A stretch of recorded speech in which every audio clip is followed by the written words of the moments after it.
साथियों, आज हम समझाते हैं आपको बहुत ही मोस्ट इम्पोर्टेंट टॉपिक। इसके अंतर्गत जो है ये दिया हुआ है आपके पास ट्रायंगल त्रिभुज। इस त्रिभुज के बारे में जो है हम आपको समझाते हैं। इसके आज एमसीक्यू के बारे में समझाते हैं। ये बड़ा ही इंपॉर्टेंट टॉपिक है बोर्ड परीक्षा के लिए। आप सभी से अच्छे से तैयार करें, अच्छे से सीखें।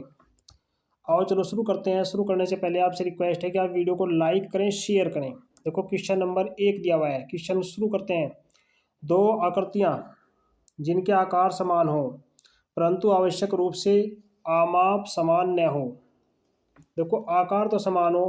आकार मतलब देखो एक का आकार तो ये हो गया, दूसरे का आकार ये है। छोटा बड़ा हो सकता है, लेकिन आकार समान हो, माप छोटी बड़ी हो सकती है, तो उसे बोलते हैं समरूप आकृतियाँ। ऑप्शन नंबर आपका सी सही हो गया। तो इस तरीके से जो है आपको समझना है कि समरूप आकृतियाँ कैसी होती हैं। अब देखिए क्वेश्चन नंबर, यह क्वेश्चन नंबर 2। देखो इसमें दिया हुआ है दो समरूप त्रिभुजों का क्षेत्रफल 32 वर्ग सेमी और 48 वर्ग सेमी है। यदि पहले त्रिभुज की एक भुजा का वर्ग 24 वर्ग सेमी हो तो दूसरे त्रिभुज की संगत भुजा का वर्ग ज्ञात करो। अब देखो सूत्र है हमारे पास, एक त्रिभुज का क्षेत्रफल बटे दूसरे का क्षेत्रफल A1 A2 बराबर पहले की संगत भुजा A दूसरे की संगत भुजा B इसके वर्ग के बराबर होता है। ये सूत्र है। अब देखो इसमें जो है एक त्रिभुज का क्षेत्रफल कितना है, 32 है। दूसरे का दिया हुआ है 48 बराबर एक भुजा का वर्ग यानी कि ए का वर्ग, पूरा वर्ग दिया हुआ है। वर्ग कितना है 24 और बटे दूसरी भुजा का वर्ग x मान लो, ये हमें ज्ञात करना है। यानी कि बी का वर्ग समझ लो, चाहे इसे x मान लो, ये हमें ज्ञात करना। अब देखो इसमें जो है क्रॉस मल्टीप्लाई कर लो, 48 और गुणा 24 और बटे ये हो गया आपका 32। काट लो। देखो 8 या 24, 8 चौक 32, 4 से आपका 48 कट जाएगा, 4 1 4, 4 2 8, ऊपर आ गया 12 और 3, 12 3 गुणा होगी 12 तिया 36 वर्ग सेमी। तो देखो ऑप्शन नंबर हमारा सी सही हो गया। यानी कि दूसरे त्रिभुज की संगत भुजा का वर्ग जो है वो 36 वर्ग सेमी आ गया। ये था हमारा क्वेश्चन नंबर 2।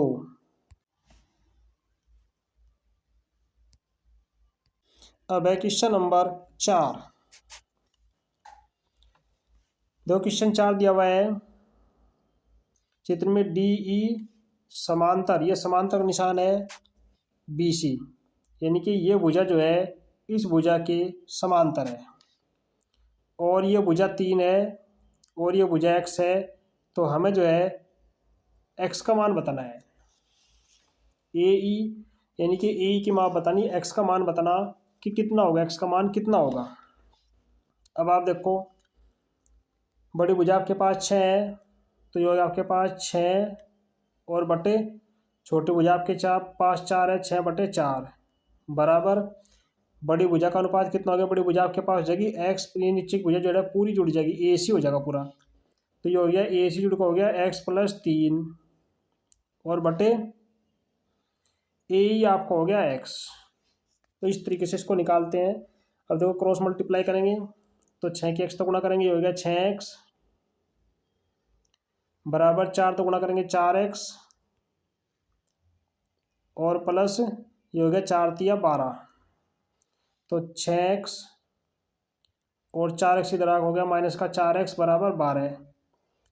तो 6 में 4 गया 2x, तो 2x बराबर 12 और x बराबर हो गया 12/2, यानी कि 2 से 12 कट गया बराबर 2 छिकी 12, तो 6 आ गया। यानी कि ऑप्शन नंबर इसका जो है आपका सी हो गया। तो ऑप्शन नंबर सी यानी कि भुजा आपकी 6 आ गई। अब चलता है आपका क्वेश्चन नंबर 5।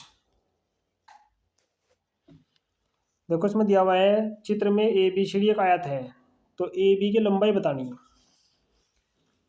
अब इसमें जो है ये एक आयत है, इसमें AD की लंबाई आपके पास है 8 और ये देखो आयत में सब आमने सामने भुजाएं बराबर होती है, प्रत्येक कोण समकोण होता है, कोण 90 अंश का है। तो ये आपके पास जो है एक समकोण त्रिभुज हो गया। तो समकोण त्रिभुज में जो है आप DC निकाल लो। अब DC जो है वो AB के बराबर हो जाएगी। अब समकोण त्रिभुज में ए सी आपका हो गया कर्ण, ए डी आपका हो गया आधार, डी सी आपका हो गया लंब। तो आपने डी सी निकालना है, तो लंब डी सी बराबर कितना हो जाएगा, कर्ण का वर्ग यानी कि 10 का वर्ग माइनस 8 का वर्ग। तो 10 तो डी सी बराबर आपके पास आ गया 10,100 और माइनस 68 64, घटा कर ये बच गया आपके पास 36, इसका पूरे का अंडर रूट।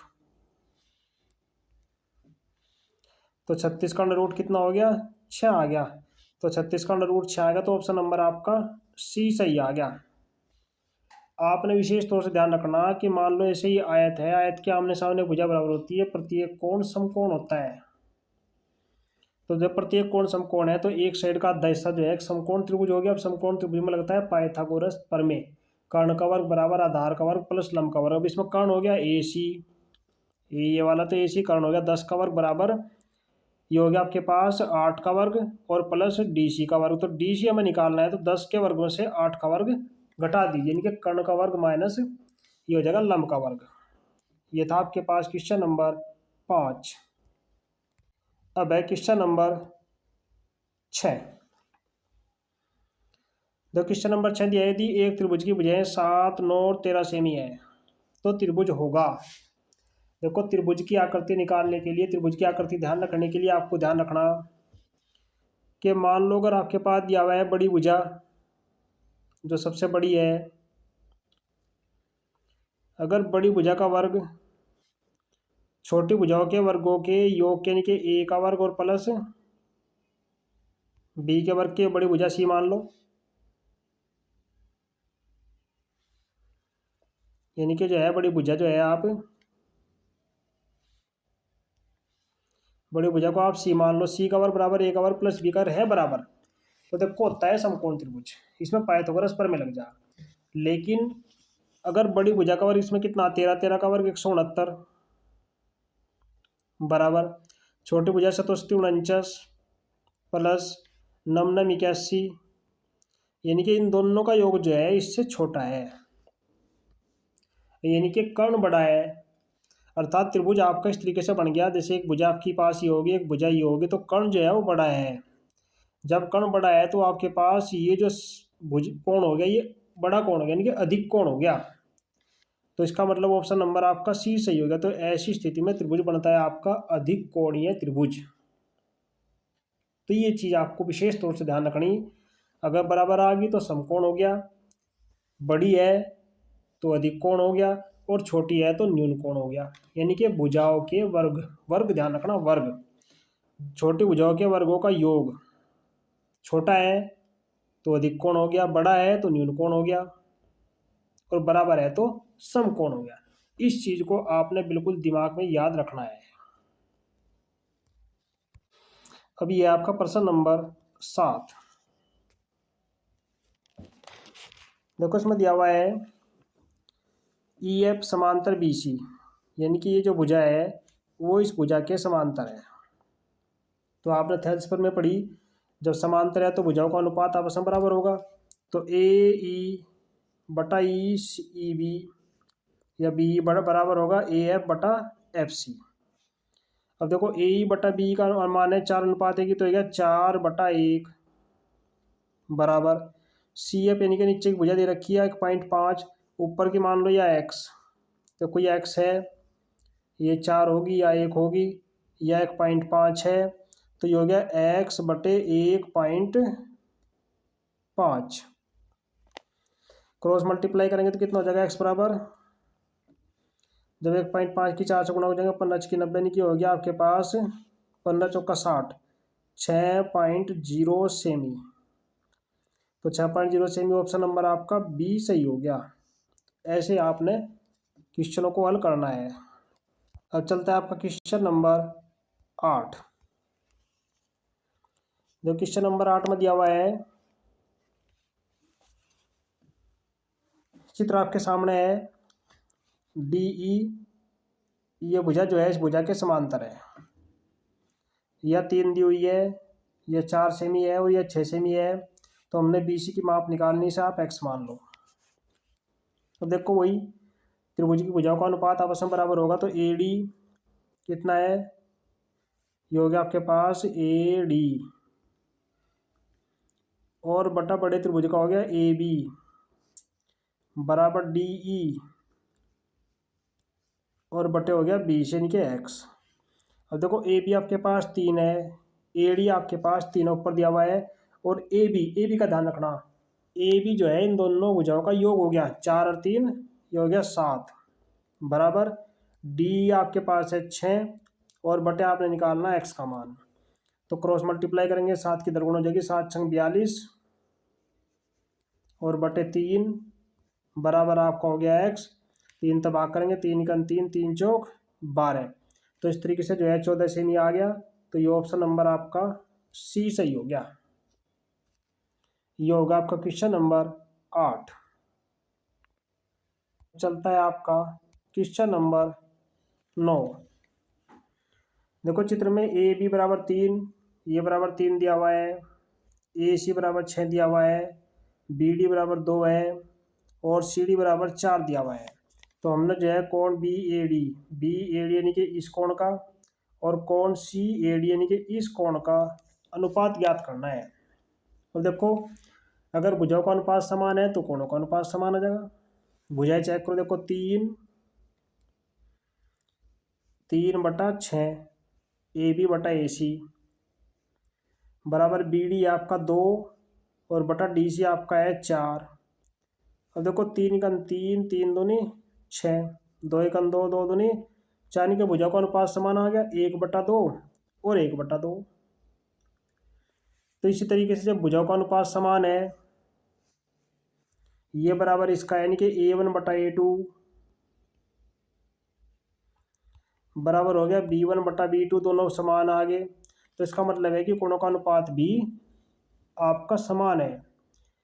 तो जब कोणों का अनुपात समान है तो ऑप्शन नंबर आपका बी सही हो गया, कोणों का अनुपात भी 1:1 हो गया, तो इसका जो है ऑप्शन नंबर आपका बी सही हो गया। ये हो गया क्वेश्चन नंबर 9।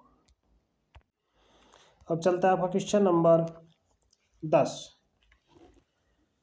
चित्र देखो आपके सामने दिया हुआ है, त्रिभुज ए बी सी और ए पी के 2 त्रिभुज हैं।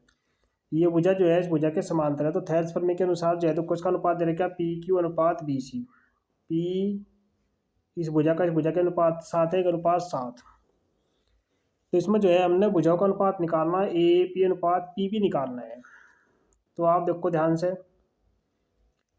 कि पी क्यू और बटा बी सी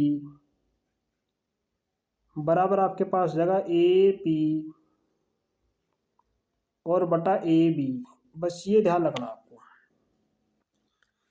अब देखो पी क्यू जो है वो आपके पास 1 हो गया, ये 3 हो गया, 1/3 बराबर ए पी जो है आपके पास जो कतु है हमें निकालना ये अनुपात, और बटा जो ए बी है, ए बी को हम 2 हिस्से लिख सकते हैं, एक हिस्सा तुम्हारा हो गया इसका ए पी और प्लस एक हिस्सा हो गया इसका पी बी। इसको हम 2 हिस्सों में लिख सकते हैं। अब देखो क्रॉस मल्टीप्लाई करेंगे तो ये हो गया आपके पास 3 ए पी बराबर ए पी और plus P B. A P को इधर लेंगे, देखो 3 ए पी में से एक ए पी घट के बच गया 2 ए पी बराबर ये आ गया पी बी। तो अगर इसका अनुपात लिखते हैं ए पी अनुपात पी बी, दोनों का अगर अनुपात लिखते हैं तो ये हो गया आपके पास 1:2। तो इस तरीके से ऑप्शन नंबर इसका आपका डी सही हो गया। तो ये था आपका क्वेश्चन नंबर 10। देखो जो क्वेश्चन नंबर 10 आपके पास दिया हुआ है इसके बारे में थोड़ा सा और समझ लीजिए। इसमें जो आपके पास क्वेश्चन दिया हुआ है ए पी, कभी आपकी समझ में आया एक बार और समझा देता हूँ। देखो ए पी और बटा जो पूरी भुजा ए बी है, ए बी के 2 हिस्से हो सकते हैं, ए पी और प्लस पी बी बराबर ये अनुपात दिया हुआ है 1/3। देखो क्रॉस मल्टीप्लाई करेंगे तो ये हो गया 3AP और बराबर ये हो गया AP और प्लस PB। AP को इधर लाएंगे तो ये हो गया 3AP और माइनस AP बराबर ये बच गया PB। और देखो तीन मत एक जाकर बच गया 2AP बराबर ये बच गया PB। तो फिर हम इसको लिख सकते हैं बट्टे में, यानी कि AP और बटा PB बराबर लिख सकते हैं 2/, नहीं 1/2, 1/2। तो इस तरीके से जो है ये अनुपात बन गया आपके पास AP और अनुपात PB बराबर ये हो गया आपके पास 1/2। तो इस तरीके से जो है ऑप्शन नंबर हमारा ये डी वाला सही हो गया। ये वाला ऑप्शन जो डी आपके सामने लिख रहा है ऊपर, ये डी वाला सही हो गया। तो ऐसे जो है आप अपने क्वेश्चनों को तैयार कर लें। मिलते हैं ऐसी अच्छी क्वेश्चनों के साथ नेक्स्ट वीडियो में। आप बोर्ड 2023 की तैयारी बिल्कुल टारगेट रखकर करें। तो मेरी आप सबसे यही विनती है कि मेरी और यही इच्छा है, तमन्ना है, भगवान से प्रार्थना है कि आप बोर्ड में टॉप करें, टॉप 10 में आपका नाम हो। धन्यवाद। जय हिंद, जय भारत।